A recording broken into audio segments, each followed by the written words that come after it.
टूटेंगी तलवारें टकराकर तुमसे, हो जाएंगे दुश्मन के तरकस खाली, मैदान जंग में बेखौफ लड़ो तुम, वक्त से पहले मौत नहीं आने वाली। जी हाँ, आज के दिन को सभी जानते हैं 26 जुलाई। क्या खास है इस दिन में? आज है कारगिल विजय दिवस। तो आज हम बात करेंगे उन सभी भारत माता के वीर सपूतों की जिन्होंने कारगिल युद्ध में भाग लिया और कारगिल युद्ध में भाग लेकर पाकिस्तानी सेना को बहुत पीछे खदेड़ दिया, पाकिस्तानी सेना को धूल चटा दी। आज ऐसे ही बहुत सारे वॉरियर्स के बारे में बात करेंगे और इस पूरी कहानी को जानेंगे कि आखिर क्या हुआ था उस समय कारगिल वॉर के समय।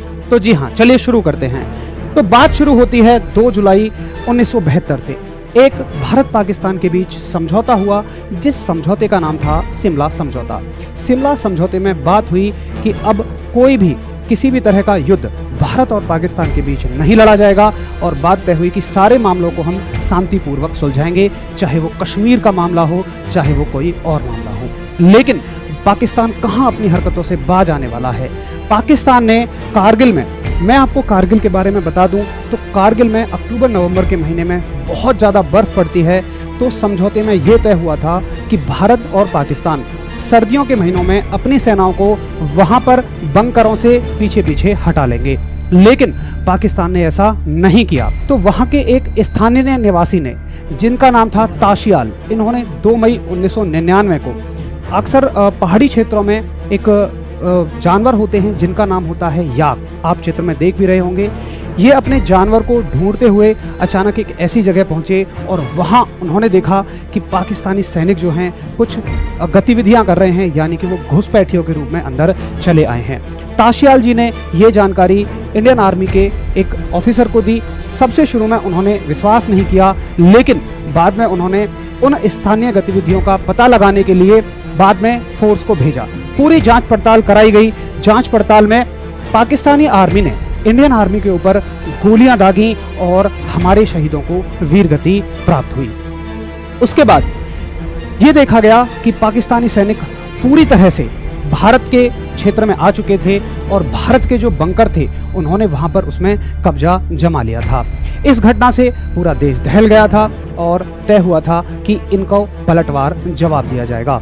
इस पलटवार जवाब में ऑपरेशन विजय शुरू किया गया 3 मई 1999 को। अगर आप देखेंगे कि कारगिल क्षेत्र के अंदर में ये 4 मुख्य हिस्से आते हैं, जिनमें है आपके मास्को घाटी, द्रास है, काकसर है और बटालिक है।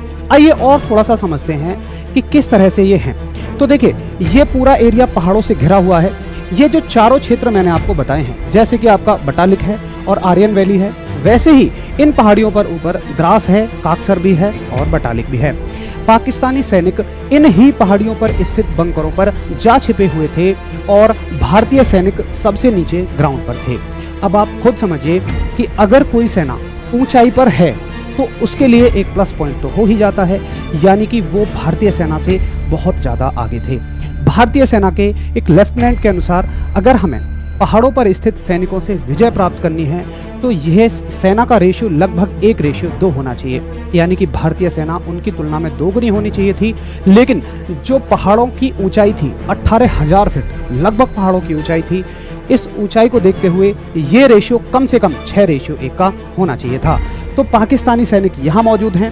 भारतीय सेना के सामने चुनौती है कि किस प्रकार से यहाँ तक ऊपर जाया जाए और उनको पीछे खदेड़ा जाए। इसके जवाब में इंडियन एयरफोर्स ने उससे भी पहले 14 मई 1999 को एक लेफ्टिनेंट को भेजा गया जिनका नाम था सौरभ कालिया। सर्च ऑपरेशन चल रहा था। सर्च ऑपरेशन में ही पाकिस्तानी आर्मी ने इन सौरभ कालिया जी को बंदी बना लिया था और उसने बिल्कुल इनके साथ बहुत बुरा व्यवहार किया। ये कहिए कि इनकी और इनके सभी साथियों की आंखें नोच ली गई और इनके मृत शरीर को, शव को बाद में इंडियन आर्मी को वापस कर दिया गया। आखिर इस घटना से कौन ऐसा भारत माँ का सपूत होगा जिसका खून ना खौलता? बिल्कुल वैसा ही हुआ और भारतीय सेना में एकदम एक आक्रोश सा जग गया, एकदम एक खून की आग सी दौड़ उठी और सभी ने बदला लेने की पूरी तरह से ठान ली। उसके बाद 26 मई 1999 को इंडियन एयरफोर्स का ऑपरेशन स्टार्ट हुआ, जिसमें सबसे पहले MiG-27 के पायलट जो थे, MiG-27 के पायलट नचिकेता को भेजा गया। और हुआ ये कि जो पाकिस्तानी सैनिक थे उन्होंने इन पर गोलियां दागी, जिसकी वजह से इनका प्लेन क्रैश होने लग गया। क्रैश होने की वजह से इन्होंने अपना पैराशूट निकाला और उससे उड़ गए। लेकिन गलती ये थी कि ये LOC के उस पार जा गिरे, यानी कि ये पाकिस्तान में जा गिरे, जहां पर ये पाकिस्तान आर्मी के हाथ लग गए। आपकी जो इंडियन गवर्नमेंट है उसके दबाव में आकर इनको बाद में वापस कर दिया गया था। उसके बाद लेकिन 26 मई के अगले ही दिन 27 मई को एक और पायलट को भेजा गया एरोप्लेन लेके, जो थे आपके अजय अहलूवालिया। अजय अहलूवालिया जी को भेजा गया। वो भी जैसे ही उनके एरोप्लेन में भी एक गोली आके लगी तो वो भी अपना पैराशूट लेके कूदने वाले थे, लेकिन पाकिस्तानी आर्मी ने उन पर धड़ाधड़ गोलियों की बारिश कर दी। आसमान से अजय अहलूवालिया जी के शरीर के टुकड़े गिर रहे थे। सोचिए कितना भयावह वो दृश्य रहा होगा। ये था आपका ऑपरेशन सफेद सागर। बाद में इसके पलटवार के लिए मिराज 2000 को उतारा गया, जो कि एक बहुत ज़्यादा पावरफुल एरोप्लेन था, बहुत ज़्यादा खतरनाक एरोप्लेन था। और सफ़ेद सागर का सबसे अहम, सबसे कामयाब मुद्दा मिराज 2000 रहा था, जिसने इस ऑपरेशन को बहुत हद तक सफल बनाने में मदद की थी। इसने पाकिस्तानी सेना को काफ़ी हद तक नेस्तनाबूद कर दिया था और उनके दिमाग में एक बहुत बड़ा डर कहीं ना कहीं कायम कर दिया था। ये था इंडियन आर्मी का सफ़ेद सागर, जिससे कारगिल ऑपरेशन में, यानी कि कारगिल विजय को काफ़ी हद तक सफल बनाने में मदद मिली थी। अगर वहीं हम इंडियन आर्मी की चहलकदमी की बात करें तो इंडियन आर्मी में शायद कैप्टन विक्रम बत्रा का नाम किसने नहीं सुना होगा। हर आदमी इनके अदम्य साहस से बिल्कुल परिचित होगा। 20 जून 1999 को इन्होंने एक पॉइंट पर फतेह हासिल की, जिसका नाम था 5140। आइए थोड़ा सा समझते हैं। मैंने आपको पीछे बताया कि कारगिल सेक्टर में, कारगिल में ये 4 इंपॉर्टेंट पॉइंट हैं। मास्को घाटी है, द्रास है, काकसर है और बटालिक है। इनमें अगर हम द्रास को देखें तो द्रास के अंडर में कुछ पीक आती हैं, जिसमें से एक है टाइगर हिल और एक है 5140। तो क्या था कि कैप्टन विक्रम बत्रा की जो पूरी टीम थी, उन्होंने बहुत ही ज़्यादा शौर्य के साथ लोहा लिया और पाकिस्तानी सेना को यहाँ से भगा दिया और इस 5140 पर, 5140 पर पूरी तरह से कब्जा कर लिया। कैप्टन विक्रम बत्रा अकेले ऐसे कमांडर थे, अकेले ऐसे टीम के नायक थे, जिनकी टीम पूरी तरह से सुरक्षित लौटी थी। उनकी इस अदम्य साहस को देखते हुए, उनके इस शौर्य को देखते हुए, उन्हें फिर से एक और जिम्मेदारी मिली कि अब की बार तुम्हें चोटी 4875 को फतेह करना है। जब वो इस चोटी को फतेह करने के लिए आगे बढ़े, पाकिस्तानी सेना से घिर गए और वो वीर गति को प्राप्त हो गए। कहा जाता है कि जब एक बार कैप्टन विक्रम बत्रा अपने घर पर थे तो उनके दोस्तों ने पूछा था कि कारगिल पर बहुत ज़्यादा तनाव का माहौल है, तो आप क्या करोगे। उन्होंने कहा था कि या तो मैं कारगिल पर झंडा लहरा के आऊँगा या मैं झंडे में लिपट कर आऊँगा। ये थे आपके विक्रम बत्रा और इनके इस अदम्य साहस के लिए, इनके इस पराक्रम के लिए मरणोपरांत सेना के सर्वोच्च सम्मान परम वीर चक्र से सम्मानित किया गया। इनका कहा जाता है कि इनका जो नाम था, इनके जो दुश्मन थे इनसे इतना डरते थे, इतना घबराते थे कि इनको शेर शाह के नाम से बुलाते थे। हाल ही में इनके ऊपर बॉलीवुड इंडस्ट्री द्वारा एक मूवी बनाई गई जिसका नाम शेर शाह था। अगर आप पूरी डिटेल्स जानना चाहते हैं तो शेर शाह मूवी को अवश्य देखें। उसके बाद एक और बहुत ज़्यादा वीर सैनिक जो कि 11th गोरखा राइफल्स के लेफ्टिनेंट थे, मनोज पांडे, उनका भी नाम यहाँ सामने आता है। गोरखा राइफल्स के कैप्टन मनोज पांडे को जिम्मेदारी दी गई और जिम्मेदारी दी नहीं गई थी, इन्होंने जिम्मेदारी खुद से ली थी। ये उस समय पर, कारगिल वॉर के समय पर सियाचिन से इनकी पोस्टिंग वापस आई थी, तो अगर ये चाहते इन्हें बहुत आराम से घर के लिए छुट्टियाँ मिल सकती थी, लेकिन इन्होंने खुद से अपनी इच्छा कारगिल वॉर में शामिल होने के लिए जताई। और 2 से 3 जुलाई, आप ऐसा मानिए 2 से 3 जुलाई को इन्हें खालूबार, जो कि एक द्रास सेक्टर के अंडर में ही या कारगिल के आसपास का ही कोई क्षेत्र रहा होगा, खालूबार को फतेह करने के लिए इन्हें जिम्मेदारी दी गई। इन्होंने उस जिम्मेदारी को बहुत खुशी संभाला और आगे बढ़ चले।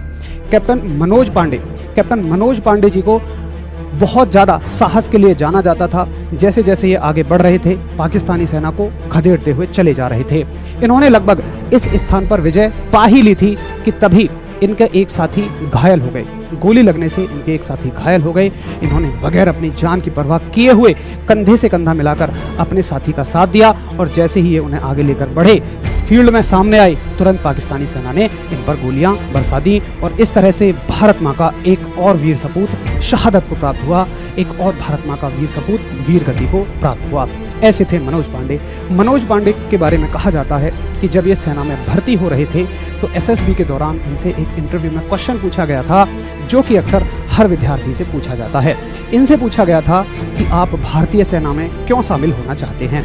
तो मनोज पांडे जी ने जवाब दिया था कि मैं सर्वोच्च सेना के सम्मान को पाने के लिए इंडियन आर्मी में भर्ती होना चाहता हूं। इन्हें मरणोपरांत वह सर्वोच्च सम्मान दिया गया। उसके बाद आखिर वो दिन आ ही गया था, 26 जुलाई।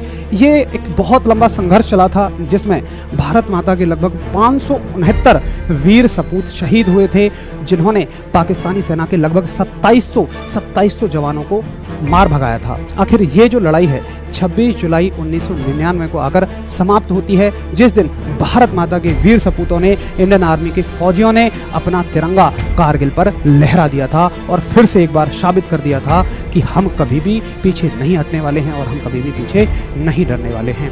तो ये थी कारगिल वॉर की पूरी कहानी।